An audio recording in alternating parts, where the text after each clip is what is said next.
Hello दोस्तों, Hindi स्टोरिया channel आपका अभिनंदन करता है। कहानी सुनने के लिए आपका धन्यवाद। कहानी पसंद आए तो लाइक और सब्सक्राइब जरूर करें। बिना देरी किए चलिए कहानी शुरू करते हैं। ताकि होंगकोंग एक छोटा सा गांव था। इस गांव के निवासी बहुत ही प्रेम पूर्वक जीवन यापन कर रहे थे, परंतु गांव के दो मुख्य परिवारों तापू तालोड़ और ताकर यापर के बीच मनमुटाव चल रहा था। इन दो परिवारों में आपस में बड़ा प्रेम था, गहरी मित्रता थी, किंतु अब इन दो परिवारों के सदस्य एक दूसरे को फूटी आंखों भी नहीं सुहाते थे। इस मनमुटाव का कारण थी ताकर ताची। ताकर ताची ताकर यापर की बेटी थी। असल में हुआ यूं कि तापू तालोड़ का बेटा ताकर यापर की बेटी ताकर ताची को भगा ले गया। इस घटना से आहत ताकर यापर का मन तापू तालोड़ के प्रति खिन्न रहने लगा और एक दिन इस मनमुटाव ने बड़े झगड़े का रूप ले लिया। तब गांव की पंचायत ने ये निर्णय किया कि इन दो परिवारों के झगड़े के निपटारे के लिए आबोतानी को बुलाया जाए। पंचायत की बैठक ताकर यापर के घर पर आयोजित हुई और निर्धारित समय पर आबोतानी वहां पहुंच गए। सारे लोग आबोतानी का स्वागत सत्कार करते हुए उन्हें घर के भीतर ले आए। पंचायत की बैठक आरंभ हो गई। जब आबोतानी के बोलने की बारी आई तो उन्होंने पूर्ण रूप से एक मध्यस्थ की भूमिका अपनाकर अपनी बात को प्रभावी ढंग से कहना प्रारंभ किया। जब आबोतानी बोल रहे थे तभी एक बूंद उनके ऊपर आ गिरी। आबोतानी ने सोचा शायद छत से पानी टपका होगा। अब जब अपनी बात समाप्त कर आबोतानी पंचायत के अन्य सदस्यों की बात को सुन रहे थे तब पुनः एक बूंद उनके घुटने पर आ टपकी। आबोतानी ने यूं ही जहां बूंद टपकी थी वहां उंगली फिराकर उसे चाटा। चाटते ही वे आश्चर्यचकित हो गए, कारण उस बूंद में गजब की मिठास भरी हुई थी। अब आबोतानी की उत्सुकता की कोई सीमा नहीं रही। उन्होंने तुरंत गृहस्वामी ताकर यापर से इस बूंद के बारे में पूछा कि आखिर यह बूंद है क्या। ताकर यापर ने उन्हें बताया कि यह ओपो मदिरा है। आबोतानी ने फिर प्रश्न किया कि इसे बनाने की विधि क्या है। ताकर यापर ने विस्तार से बताया कि ओपो बनाने के लिए सबसे पहले चावल को पकाया जाता है और फिर उसे ठंडा करने के लिए पेचे बांस से बना कालीन में फैला दिया जाता है और जब चावल ठंडा हो जाए तो ओपो खमीर को उसमें खूब अच्छी तरह से मिलाया जाता है। फिर ओपो मिश्रित चावल को बर्तन में डालकर नाका यानी घर की भीतरी छत पर रखा जाता है। चूल्हे में आग जलाकर छत को गर्म रखा जाता है। इससे कुछ दिनों पश्चात चावल पककर ओपो बन जाता है।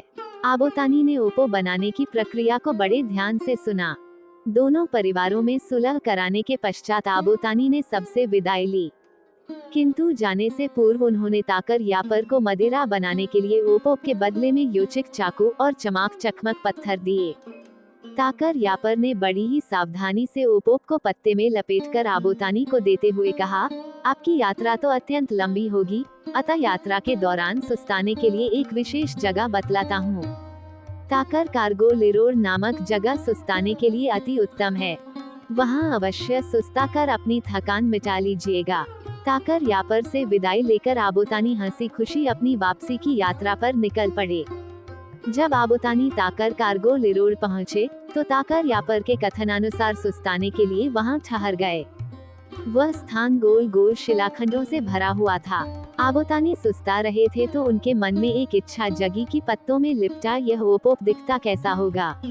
आबोतानी तो थे ही जिज्ञासु प्रवृत्ति के, उनसे रहा नहीं गया और उन्होंने तुरंत पत्तों को खोल डाला। जल्दबाजी में पत्तों को खोलते समय अचानक ओपो पत्थरों की दरार में गिर गया। अब होना क्या था। आबोतानी अपना सिर पकड़कर बैठ गए और सोचने लगे कि यह मैंने क्या कर दिया। इतनी कीमती वस्तु मेरे हाथ से छूट गई। आबोतानी बहुत दुखी हो गए। ठीक उसी समय बुड़के नामक एक चूहा वहां से गुजर रहा था। चूहे को ताकर होंगकोंग गांव जाना था। आबोतानी की घोर उदासी देख चूहा रुक गया और उनसे उदासी का कारण पूछा। आबोतानी ने व्यथित मन से सारा वाकया सुनाया। चूहा बोला, आपकी उदासी देख मेरा मन पसीज गया। मैं आपकी सहायता करूंगा। मैं आपके लिए पत्थर की दरार में घुसकर ओपो वापस लेकर आता हूँ। अब तो आप खुश हैं। आबोतानी का चेहरा खिल गया और उन्होंने उत्तर दिया, हाँ हाँ, बिल्कुल खुश हूँ। तुम तो बहुत भले हो। परंतु चूहे ने एक शर्त रखते हुए कहा, पहले आप यह वचन दीजिए कि बदले में मुझे कुछ वरदान देंगे, तभी मैं आपकी सहायता करूंगा। आप तो दिव्य शक्तिधारी हैं। तब आबोतानी ने उसे आश्वस्त करते हुए कहा, मैं तुम्हें कई सारे अधिकार देता हूँ। मसलन तुम मनुष्यों के घरों में रहकर उनकी वस्तुओं के साझीदार बनोगे। धान्यागार का धान और अन्य सामग्री को खा और कुतर सकोगे। ये सुन चूहा खुश हो गया और दरार में घुसकर ओपोप निकाल लाया, फिर उसे आबोतानी को लौटा दिया। आबोतानी ओपोप लेकर अपने घर पहुँचे और अपनी पत्नियों को ओपो बनाने की विधि बतलाई। उनकी पत्नियों ने ओपोप को चावल में मिलाकर पोन ओपोप चावल वाली मदिरा और मढ़वा में मिलाकर तेमोपोप मढ़वा वाली मदिरा बनाया। भिन्न भिन्न स्वादों वाली मदिरा का रसास्वादन कर आबोतानी गदगद हो गए। ओपो यीशी जनजाति का एक महत्वपूर्ण पेय है। आजकल यीशी घरों में पीने के लिए चाय या जूस दिया जाता है, परंतु पुराने लोग चाय से परिचित नहीं थे, क्योंकि तब दुर्गम पहाड़ों में चाय की खेती नहीं होती थी। घर में कोई अतिथि आए तो पीने के लिए ओपो ही दिया जाता था। धार्मिक अनुष्ठानों में ओपो को पवित्र मानकर देवी देवताओं को चढ़ाने का आज भी रिवाज है। पर्व त्योहारों में ओपो का सेवन हमारे पूर्वजों के समय से चला आ रहा है। प्रस्तुत लोककथा इस तथ्य पर भी प्रकाश डालती है कि मनुष्य के घरों में चूहे का प्रवेश कैसे हुआ।